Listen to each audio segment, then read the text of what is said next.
know what I'm saying? Every single time you do that, everything I had to say, I had to talk to my dad like that. But no, all right. I'm not gonna have the Scorpio sharp needle. Like, what are you doing? I'm making popcorn. I will discuss the whole thing. I'm making that out of a pan, and also how you guys doing. I make hay, etc. How you feel? I hope you're feeling good. I might change my name because there's a cooking session, but I'm probably gonna put it on my vlog first. For right now, the moment. So anyway, I'm making popcorn in this non-stick pan. I put butter in it, and I put some olive oil in it. Olive oil is not necessarily the best conductive oil to actually put on there because it doesn't have a high temperature. And when you cook popcorn, it actually needs a high temperature for it. I'm just taking one of these kernels out that is not good because it's not good at all. So anyway, the discussion my dad and I had is it better to actually put your salt on before or after when you make the popcorn? I've been doing it every single time afterwards. So I had to have that discussion with him because I was like, I don't know, maybe my father knows, maybe my dad knows. So there we go. I can just wait. So I'm having that discussion as in putting salt on your popcorn after it's actually made, or putting salt in while it's actually being made currently. Which one is actually better? We don't know which one is better. The discussion I had. I mean, you can say it yourself if you like. Discussion on your part. You said you couldn't tell a difference. Yeah, I said that I don't know if there's a difference in terms of if you put the salt with the oil while you're doing it, or if you put it behind. But my theory is that if you do it afterwards, your taste buds will be able to sense it a little better, and you're probably going to wind up using less salt and putting it in the oil when you heat it up. Understandable. Since I've only done it afterwards, every single time I put the salt in there and then I toss it, all the salt is basically all at the bottom. So I literally have to go take the popcorn and just like smush it into the salt so I can actually get some salt on that popcorn. So I mean, I'm trying to, maybe it's just because I didn't use enough fat on it. Maybe there's not enough butter. I'm trying to slightly try to be healthy, so I don't put a whole lot of butter in it. I don't put a whole lot of grease. I don't do all that stuff. I mean, if I wanted to kick it up a notch, I'd put that bacon grease in there, you know what I'm saying? That's just what I would do if I was actually trying to do something slightly unhealthy. Yeah, and that bacon grease is from me when we both were trying to be vegan. But I'm not trying to be vegan. Yeah, but anyway, that's just extra stuff. Can you talk about some of the theories behind why popcorn pops? Oh, you mean like because it's moisture and stuff in it? Yeah, and how that works and exactly what's happening? Okay. So basically, inside the kernel, it's basically an enclosed. It's like an egg. It's an enclosed case, like an egg. You know what I'm saying? And the more heat that you inside of it, there's actual moisture. Like a human being or an egg or whatever. There's liquid inside of it, even though you would think there isn't.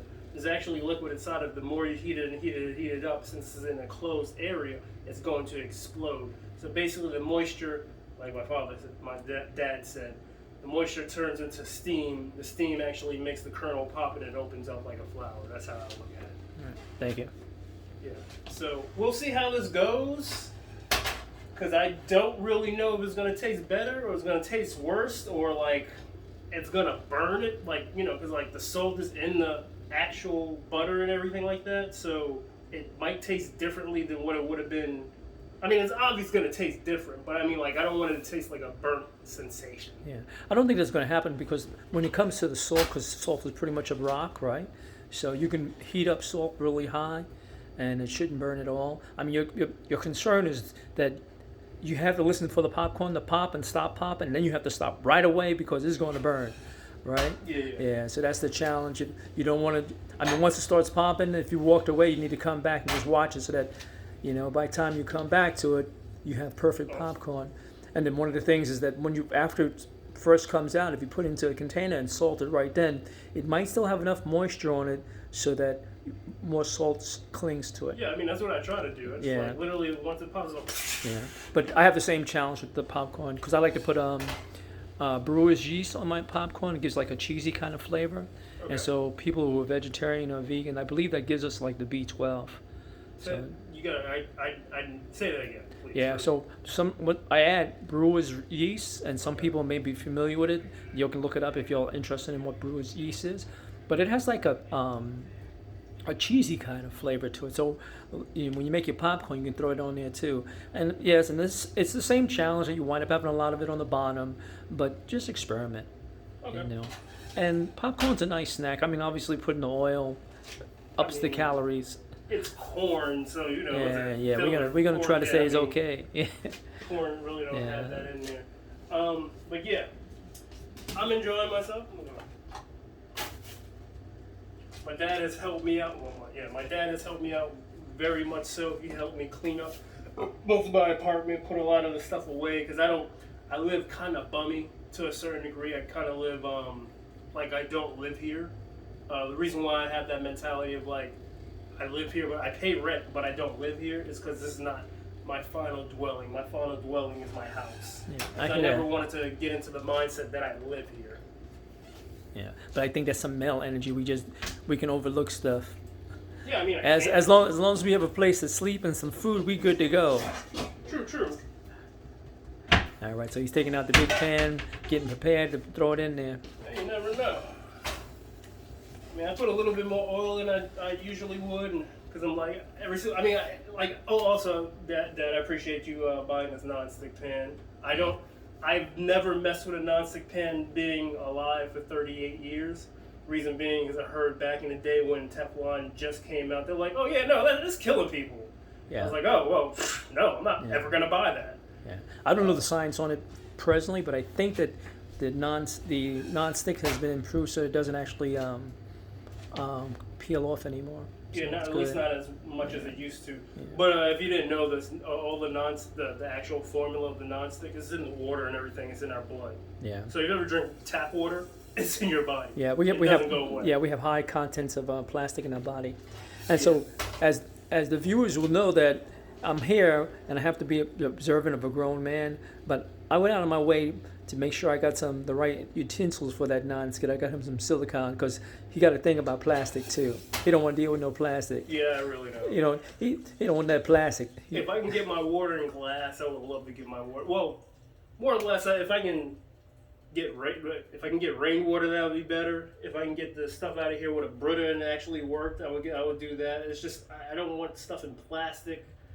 Glass is superior because it doesn't have those impurities that it would have in there. You'll just get cut, I guess. Yeah. So someone didn't manufacture it correctly. So viewers, go ahead and hit that like button and subscribe. Make sure you do that. You know, we're going to be coming with some more content, and let us know if you'd like to have some more cooking sessions here, because we're going to go through doing some vegan stuff and trying to do it out to like 20 minutes. And do it in a frugal way. You know, lots of times we think this is going to be very expensive, but etc. is going to go around. He may not be able to go into the farmer's market and show you exactly what he brought in the farmer's market, but he'll be able to bring it out to you and show you. Now, I'm really from up north, and like I pay like almost $16 a pound for 5 ounces of a salad. You know, I mean, it's pre-washed and everything. But down here, the same salad I would buy up north, I think I paid like $3.79, and that was not the sales price. So if you're in the South, you know, you might be able to stretch your money a little bit better than the people living in the North. If you have that North money. Yeah. Oh, that's true too. Because of course, you know, it's almost like living in different countries. You know, one country, you know, even though we have more. I'm gonna call it fiat for people who are not aware of that term. I refer to our money as fiat because if you take a moment and just look at a dollar bill and just read it, you know, most of us, you know, use it every day, and we don't realize that it actually has no real value other than you believe that it has value. So if you read it, it will say this is a federal note. It's good for, you know, private and public debt. So, but as long as people believe it's good, And it's a gentleman's agreement. Yeah, well, more than a gentlemen, women, kids, everybody. Everybody got a piece of paper that says, listen, we take that, you know, and so I would hate to have to run the economic system of the world because this type of paper is used throughout the world. So all you guys with the conspiracy stuff, when it comes to money, it's already occurring. So, I mean, to me, yeah. I'm gonna go in depth. The same thing like gold and metals and stuff. Nothing actually has monetary value. Just some dude decided at some point in time, this costs more than what you think it does, or whatever. And then people started hoarding it. Because I'm not from back in the day. What I would assume. So we'll just say I assume everybody would just barter. I will give you 5 goats for this, or whatever. And you would barter stuff or whatever. But it doesn't really have monetary value. It only has monetary value for that person of how much they want to actually barter for. Yeah. So another prime example of how people create value for your people who are wearing your diamonds. Do you know that diamonds are actually very abundant, and that the De Beers company did it? What they did was advertised and marketed and make people believe that it has real value. Now you may be wearing a $10,000 engagement ring or marriage ring or whatever, but if you're tempted to sell it today, the jeweler might give you $1,000, and you wonder how could it be that big of a drop. Now, of course, there's some other issues there because it's jewelry's artwork too, and you decide on the value of artwork at random. You look at a piece, you say, people buy pieces of artwork for $100,000, but it's a piece of canvas on a wooden background. Come on now, but because people believe that this has value or it's unlimited. And so we create value among ourselves. Correct. But anyway, with the diamonds, there's abundant of diamond. I'm not trying to bust everybody's bubble, but just continue to live within the matrix. We're living in the matrix, in a way. And so we're just going to do that. Yeah, I mean, don't come over and be like, oh my God, this one random man said life is not... No, that's not what we said. Yeah. We just said, at least to me, is the only thing that matters is yourself. I want you to be healthy. I'm saying I want you guys to be healthy. Yeah. And your mind is set, your body, your soul. If you're healthy, then you're happy. Yeah. I'm going to add something to that. Yes, in a way that we're concerned about our own selves, but we're a collective. Humans have never survived without being a collective. So even though you may be looking out for yourself, you're really looking out for other people too. So even little things like people not wanting to get a vaccination, it's not a matter of your security or your rights. It's a matter of, are you a member of the American tribe? Everybody's an American tribe. Let's even go bigger. We live on Spaceship Earth. On Spaceship Earth, what all the other astronauts on Spaceship Earth do, it affects everybody. So if you have this particular virus, no matter where it came from, if it was made in a lab, wherever it came from, the bottom line, it is already here.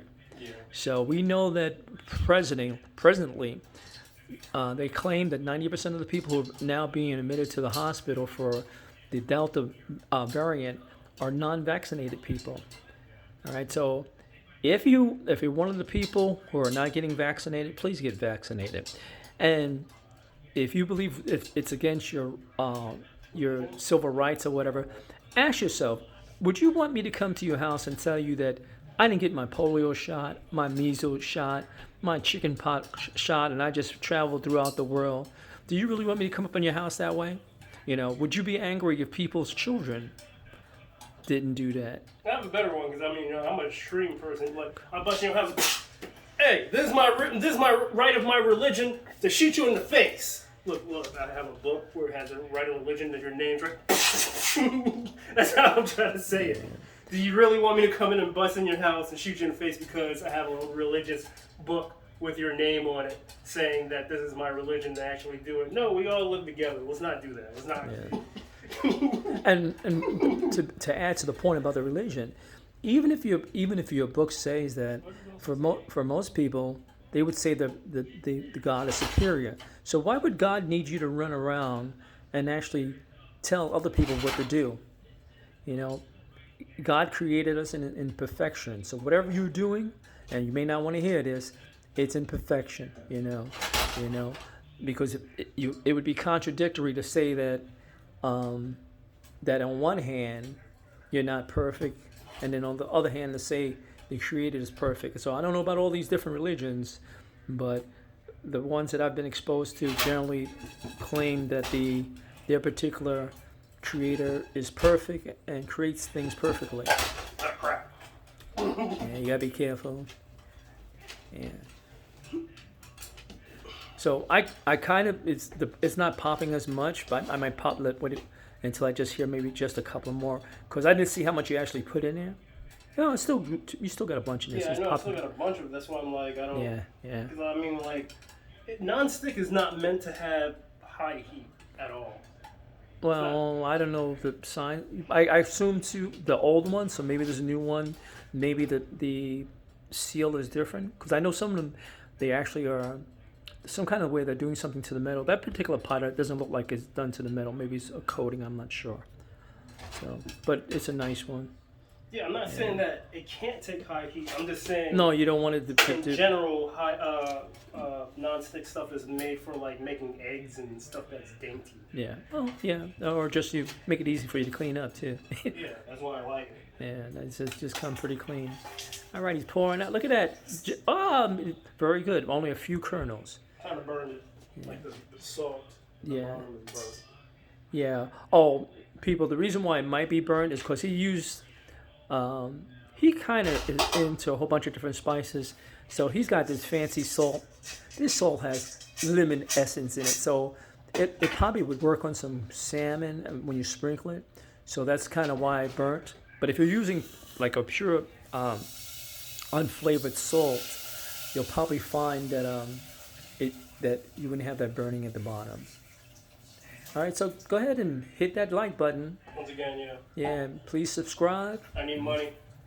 And we don't need money; we want money. Cause Sure. I mean, for some people, they do need the money because they may not be eating on the planet or the spaceship Earth. But for many of us, we may not have a bunch of luxuries, but we are getting fed, and that's the main thing for any society. I need money. Yeah. So give me money. But give me the money that you don't need. If you need the money, don't give me your money. Yeah. All right. So, etc. is asking you to send all your money. Oh, little kids, if you're watching this, No, I didn't say that. You know. little what I kids, do not send your money. Ask your parents if you can send, etc. some money, but you got to get permission from your parents first.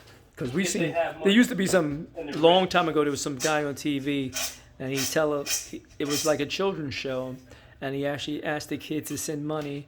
And of course, children will send stuff because, for many of us, we don't realize that. Let's go into some brain science real quick.